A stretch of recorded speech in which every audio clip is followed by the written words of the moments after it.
Sir Alan, are there any features or technologies in modern fire alarm system na nakakabawas ng false alarm?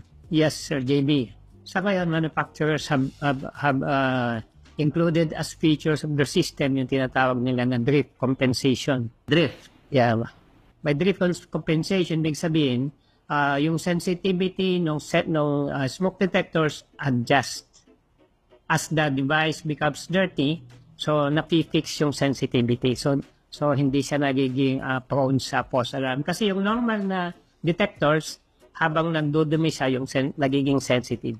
Pero yung mga analog na smoke sensors naman, may mga features na nami-maintain yung sensitivity. Yung, So, drift compensation is considered analog? That's only for the analog smoke detectors. For analog smoke. Analog addressable.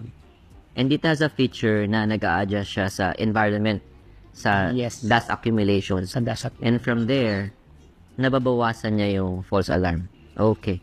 That's a really good feature sa technology natin.